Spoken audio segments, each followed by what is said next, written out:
9 აპრილის ტრაგედიიდან 37 წელი გავიდა. საქართველოს დამოუკიდებლობის აღდგენის დღიდან 35 წელი. რუსთაველის გამზირზე საქართველოს პარლამენტთან მდებარე მემორიალთან 9 აპრილს დაღუპულთა პატივის მისაგებად დილიდან ხალხმრავლობა იყო. 9 აპრილს დაღუპულთა სულის მოსახსენიებელი პანაშვიდის საპატრიარქო ტახტის მოსახდრემ სენაკისა და ჩხოროწყუს მიტროპოლიტმა შიომ გადაიხადა. თანამსახურებდნენ საპატრიარქოს საზოგადოებასთან ურთიერთობის სამსახურის ხელმძღვანელი დეკანოზი ანდრია ჯაღმაიძე, მისი მოადგილე დეკანოზი გურამ ჭარელაშვილი, ქვაშვეთის წმინდა გიორგის სახელობის ტაძრის წინამძღვარი დეკანოზი მიქაელ ფოფხაძე და სხვა სასულიერო პირები. ღვთისმსახურების დასრულების შემდეგ 9 აპრილის მემორიალთან შეკრებილებს ქადაგებით მიმართა საპატრიარქო ტახტის მოსახდრემ სენაკისა და ჩხოროწყუს მიტროპოლიტმა შიომ. სახელითა მამისათა და ძისათა და სულისა წმინდისათა, ძვირფასო მამებო, ძმებო და დებო, დღეს ჩვენ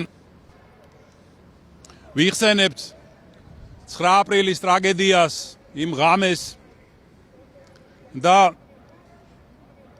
გვეუფლება წუხარების გრძნობაც, მაგრამ ამავე დროს სიხარულიც, ერთიანობის და ეროვნული სულის განცდის გამო, რომელიც გამოვლინდა იმ საოცარ დღეებში და დღესაც დადასტურდა, რომ ჩვენს ქვეყანაში და ერში უხვად არის ეს მუხტი და სული, რაც ვნახეთ ჩვენ მისი უწმინდესობის და უნეტარესობის გარდაცვალების შემდგომ დღეებში. აი ჩვენ ახლა პანაშვიდში მოვიხსენიეთ, როგორც 9 აპრილს დაღუპული ადამიანების სულები, ასევე სრულიად საქართველოს კათოლიკოს პატრიარქ ილია მეორის სულიც.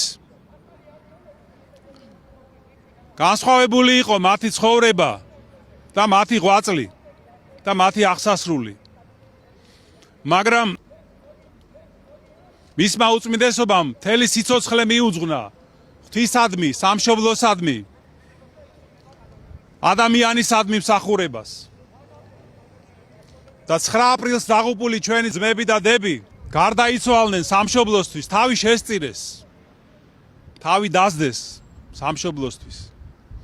და აი დღეს ჩვენ ვფიქრობთ ამ დღის მნიშვნელობაზე, ჩვენს ქვეყანაზე, საქართველოს მომავალზე, მის დამოუკიდებლობაზე, თავისუფლებაზე. და ვფიქრობთ იმაზე, თუ რა დიდი წვლილი შეიტანეს, როგორც კათოლიკოს პატრიარქმა ილია მეორემ, ისევე 9 აპრილს დაღუპულმა ჩვენმა ძმებმა და დებმა საქართველოს დამოუკიდებლობის მოპოვების საქმეში უდიდესი წვლილი შეიტანეს. მაგრამ დამოუკიდებლობის მოპოვებას ჭირდება შენარჩუნება და განვითარება. და ამისთვის არ არის საკმარისი მხოლოდ გარეგნული პირობები იყოს, რომ გქონდეს მხოლოდ პოლიტიკური დამოუკიდებლობა. ამისთვის ასევე ძალიან მნიშვნელოვანია, რომ ჩვენს მოქალაქეებს ჰქონდეს პიროვნული თავისუფლება მოპოვებული, როგორც შინაგანი თვისება. იმიტომ რომ ვიმეორებ, ეს თვისება თუ არ გვექნება ჩვენ, მხოლოდ გარეგნულად მოპოვებული თავისუფლება არ არის საკმარისი ჯერ.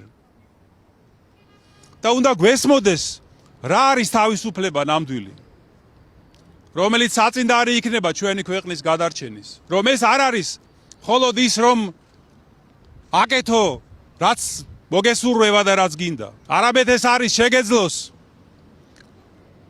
მართო შენი თავი.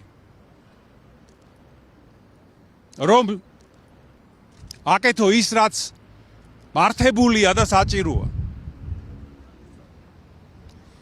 და აი თუ არ იქნება აი ამ ჩვენში ამის გაგება, მხოლოდ ასეთი გარეგნული თავისუფლება საღვთო კანონისა და ზნეობრივი კანონის გარეშე სახიფათო შეიძლება გახდეს და დამანგრეველი ადამიანის სულისთვისაც და ქვეყნისთვისაც.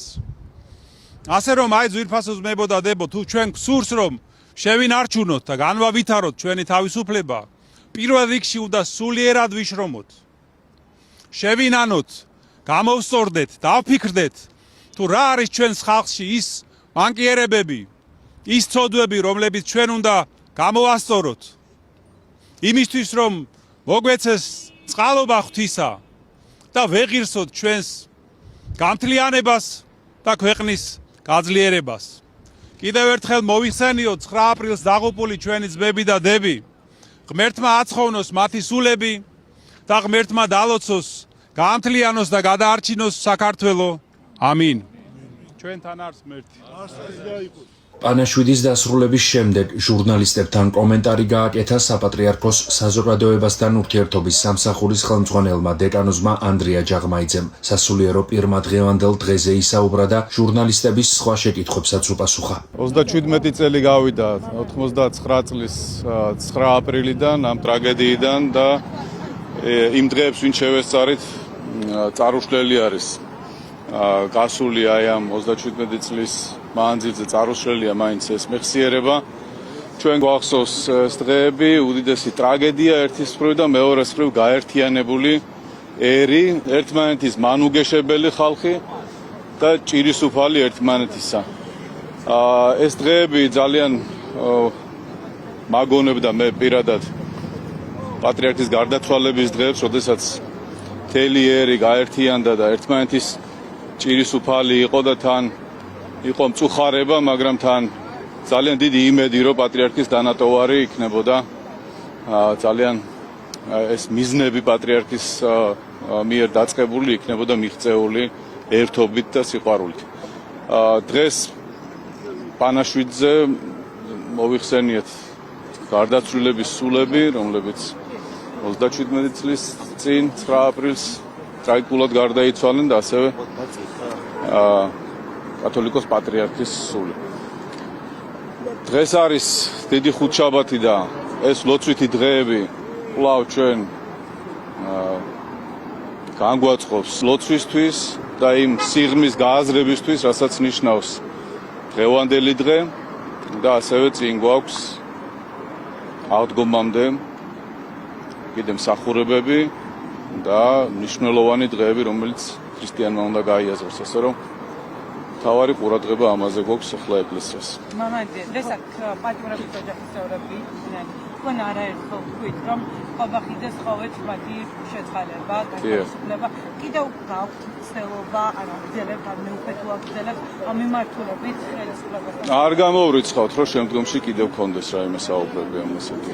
ეხლა უბრალოდ გესმით, ესეთი დღეებია, წინ გვაქვს სინოდი ჩასატარებელი, წინ არის გაფართოებული კრება ჩასატარებელი, ამიტომ ძალიან დიდი რესურსი მიაქვს ამისთვის ზადების, ამიტომ ეხლა ზუსტად ვერ გეტყვით. ამან კითხვა შეიძლება მაშინ შეთანხმება არსებობდა ჩვენ ამბიონიდან მიგვიეს მეუფე საბაგიგი ბერიას მხრიდან ქადაგების კრიტიკა.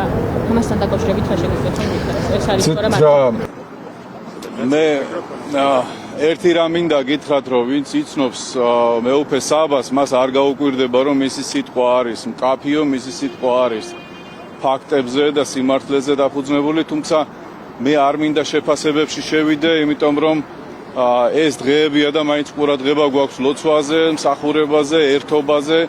ერთი რამ მინდა გითხრათ, რომ მიუხედავად იმისა, რომ მღვდელმთავრებს შესაძლოა ჰქონდეთ სხვადასხვა დამოკიდებულება და სხვადასხვა მოსაზრება, თლიანობაში თლიანი მიზანი ყველაზე მთავარი რაც არის, რომ მშვიდობით და სიყვარულით იქნას მიყვანილი ბოლომდე ახალი პატრიარქის გამორჩევა, ეს აუცილებლად იქნება ერთსულოვნებით და სიყვარულით შენარჩუნებული. ასე რომ იქნება სხვადასხვა აზრები გამოთქმული, თუმცა მთავარი მაინც ის არის, რომ ერთობაზე ყველას აქვს ძალიან დიდი მონდომება. სინოდის ხდომასთან დაკავშირებით არა, არ დაზუსტებულა, მაგრამ 24-ის ახლო რიცხვები იქნება ალბათ, ხო? მამაძე, ერთს დავაზუსტებ, რომ თქვენ თქვით, რომ შესაძლოა გქონდეს. ერის სიმშვიდისთვის ვფიქრობთ, რომ ეს აუცილებელია, რატომ ვფიქრობთ, რომ აი ისევ წამოიწყებთ ამ თემაზე ვლაპარაკს? რაზე? პატრიარქთან დაკავშირებით გეკითხებით. თქვით, რომ შესაძლოა ისევ გქონდეს. აი რას ვფიქრობთ თქვენ? იმისთვის რომ იცით რა, ეს ხალხი ხო ჩვენი თანამოქალაქეები არიან, ბევრი მათგანის ოჯახი მრევლია, ურთიერთობა გვაქვს, უბრალოდ ჩვეულებრივი ადამიანური ამბავია, რომ მათ გამოვესარჩოთ როგორღაც. უბრალოდ სამჯერ რადგან არ მოისმინა ხელისუფლებამ თქვენი თხოვნა მეუფის. ამის ფონზე ვიძახი ისევ 7 გზის 70 ჯერ შეიძლება, ესე იგი ერთ და იგივე რამაზე ვითხოვოთ და ესე იგი თუ ვითხოვთ შეიძლება განგვეყოს მე. ამანთან საერთგომოების სკოლა არ იქნება როგორც უცხო აღდგომის გამოს როგორ იქნება ეს არა, იქნება საავტომობილო სკოლა. ხო მეუფეში სავარაუდოდ მოსაყდრის ეპისტოლე იქნება. შეგახსენებთ, რომ 1989 წლის 9 აპრილს ქვეყნის დამოუკიდებლობის მოთხოვნით გამართული მშვიდობიანი დემონსტრაცია საბჭოთა არმიამ სასტიკად დაარბია. რუსთაველის გამზირზე დაატრიალებულ სისხლიან ტრაგედიას 21 ადამიანის სიცოცხლე შეეწირა და ათასობით მოქალაქე დაშავდა. მოგვიანებით 1991 წლის 9 აპრილს მაშინდელმა უზენაესმა საბჭომ საქართველოს სახელმწიფოებრივი დამოუკიდებლობის აღდგენა გამოაცხადა.